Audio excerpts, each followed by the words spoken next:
So I'm heading down to the bear pit down this busy road. It's supposed to be a 20, but I'm sure that these cars are going faster than that. And the 20 is a stupid mile an hour limit anyway. So yeah, it's we used to travel down here on the bus, and as a kid I always thought this little bear pit was like a little castle. And later on I just took it for what it was, and it was always brought a smile, you know, the days when you're going to work and you couldn't be bothered. It just always brought a little smile to my face as I came past it. So I thought I'd come and take another little look just to show you. It literally springs out here from nowhere, you wouldn't even know it was here.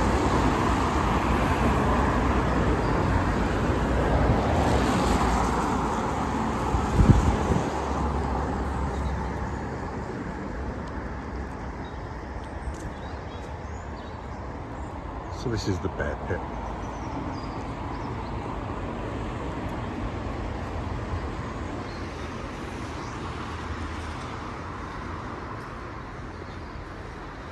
It did used to have a little blue plaque on it, I'm sure.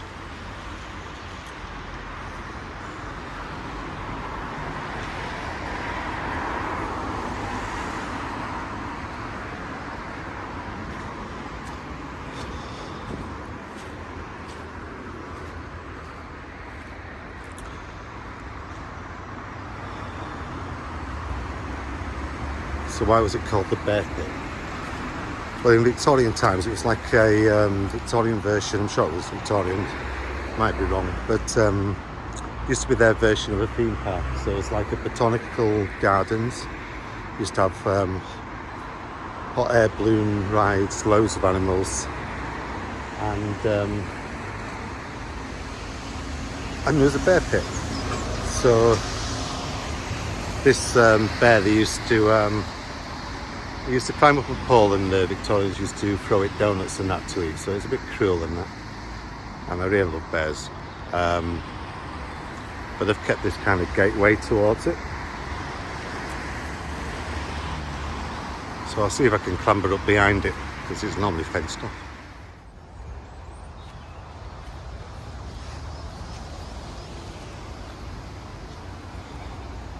So this must have been its enclosure.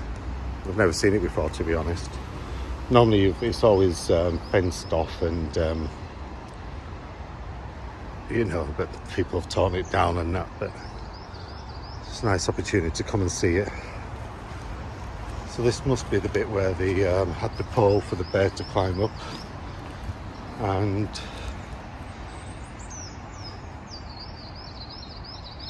yeah, they're trying to protect it as much as they can. This is all that's left. Not a lot of people in Leeds know about it, but it's nice that they haven't demolished it.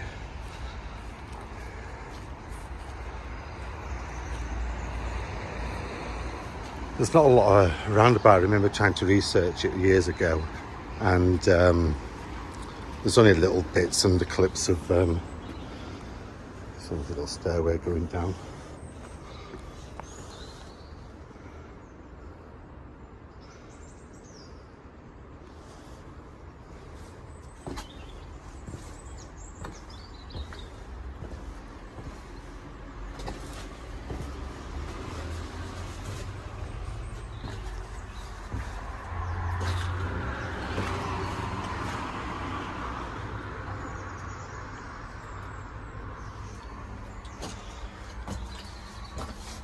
I've never managed to do that in life. I've been bobbing back down here for years, you know, just sort of like I've seen it for loads of times and that, but never ever knew there was a stairway down there. Probably not meant to walk down it, but sometimes you just got to take those little opportunities in life, haven't you?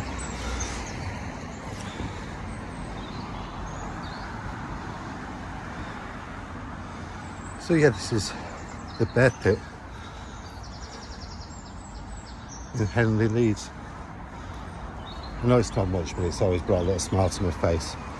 And it's nice that they keep little things like this around.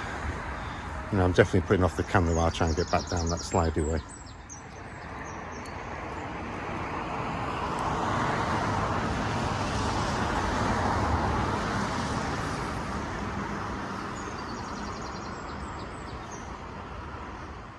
just taking a slight detour to tell you a story about a shop I went into when I was like in my late teens. It was called the Sorcerers Apprentice, and it was exactly like it is today, all blacked out. I'm surprised it's still here. It's a real kind of spooky shop. Even years later, when I kind of like walked past it, I was always sort of like how eerie it was. So basically, yeah, it's all blacked up. It never had any writing on it. It just looked like this. And by the time I was reading, you know, sci-fi and fantasy books, and it was a bit about astral travel, and I was really interested in it being like 18. It was about wizards and everything. And a mate told me about this shop. At the time, there was a magazine called The Exchange and Mart, and it was advertised in there. But he said that you had to know what he was talking about to actually get into this shop. So basically, I rang them up and I had to describe what I knew about astral travel. Then they give me an appointment. You even remember the time? It was something like a Saturday, 8 a.m. I think. Not 8 a.m. Sorry, 10 a.m. And it's because I got up early this morning. And I came in and walked around it for ages before they let me in. And when I got in, it was the most spookiest shop. It was the most occult. There was sacrificial daggers. They gave me a catalogue full of altars, blood sacrifices, spells, the whole lot. And I came out with a cassette tape on astral travel and a book, and I practically ran out of here. I came out with a blazing headache. It was just the weirdest experience. And I'm talking 30 years ago, and it still looks as eerie now as it did then. And can't see what it says up there.